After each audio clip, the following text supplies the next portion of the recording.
চলছে এসআইআর শুনানি, চলছে হয়রানিও। অভিযোগ একের পর এক, শুনানি নিয়ে নানা জায়গায় নানা ধরনের ছবি। কোথাও হাতকড়া পরে হিয়ারিং এ, কোথাও বৃদ্ধাকে খাটিয়ায় চাপিয়ে শুনানিতে, কোথাও আবার কবরের মাটি নিয়ে শুনানি কেন্দ্রে।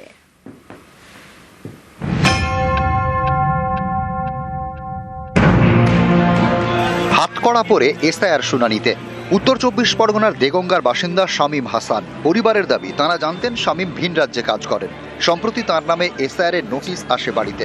এরপরে শামীমের সঙ্গে যোগাযোগের চেষ্টা করে পরিবার। তখনই তারা জানতে পারেন শামীম যৌন নির্যাতনের অভিযোগে ৪ মাস ধরে বসিরহাট জেলে। হাতকড়া পরিয়ে বুধবার তাকে দেগঙ্গা বিডি অফিসে নিয়ে যাওয়া হয়।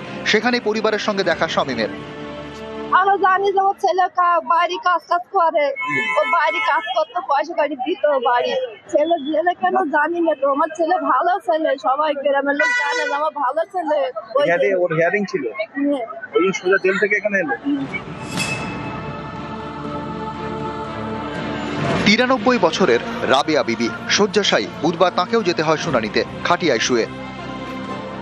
আমরা বিএলওকে বারবার বলে দিয়েছি না আনার জন্য, অথরাইজেশন করে দিয়ে তার কথা বলে দেওয়া হয়েছে, কিন্তু উনি আনেননি। বিএলও ম্যাডাম জানিয়েছেন কিনা বাড়ির লোকের সাথে আপনারা জিজ্ঞেস করে নিন। বাড়ির লোককে নোটিশ দিয়েছে এবং বলেছে মানে ওনার বাড়ির লোক যাতে ওনার হয়ে আসে, তার জন্য আমি একটা বলেছি ফর্ম ফিল আপ করতে, সেটা জমা দিলে ওনার পরিবর্তে ওনার বাড়ির লোক এসে। কেন আসলো কেন আমি জানি না ওনারা কেন।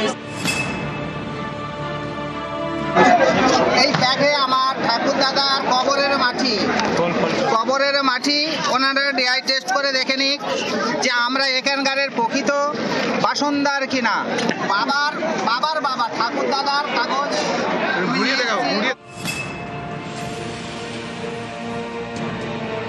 উত্তর ২৪ পরগনার বাদুড়িয়ার ঈশ্বরীগাছা এফপি স্কুল। এই স্কুলে বুধবার এসআইআর এর শুনানি চলাকালীন তুমুল উত্তেজনা। স্থানীয়দের দাবি, এসআইআর এর শুনানির রিসিভ কপিতে প্রথমে সই করছেন এবং স্ট্যাম্প মারছেন এই ইয়ারও। তারপরে সেটা কেটে দিয়ে সেখানে খাদ্য দপ্তরের স্ট্যাম্প দিচ্ছেন ফুড অ্যান্ড সাপ্লাই বাদুড়িয়া বিভাগের অফিসার রবীন্দ্রনাথ বিশ্বাস। এ নিয়ে বিক্ষোভ দেখান অনেকে। এর জেরে অনেকক্ষণ বন্ধ থাকে শুনানি। আমাদের এখানে ইয়ারোর স্ট্যাম্প না মেরে ফুড অফিসে স্ট্যাম্প মারছে, তাতে করে হিয়ারিং আমরা পাবলিকে বন্ধ করে দিয়েছি। এখানে ইয়ারো স্ট্যাম্প কেটে দিয়ে ফুড অফিসে স্ট্যাম্প মারছে। আপনারা কি চাইছেন? আমরা যাচ্ছি ইয়ারোর স্ট্যাম্প মারো।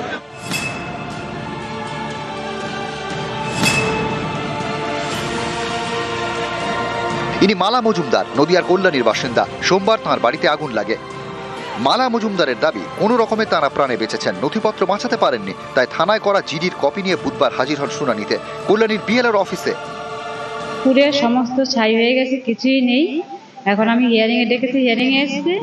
এখন এই থানার একটা কপি নিয়ে এসছি, আমার তো কাগজপত্র কিছুই নেই। এখন এটা নিয়ে আমি এসছি। হিয়ারিং এর নোটিশটা আছে আপনার কাছে? নোটিশ কিছুই নেই। নিউজ 18 বাংলা।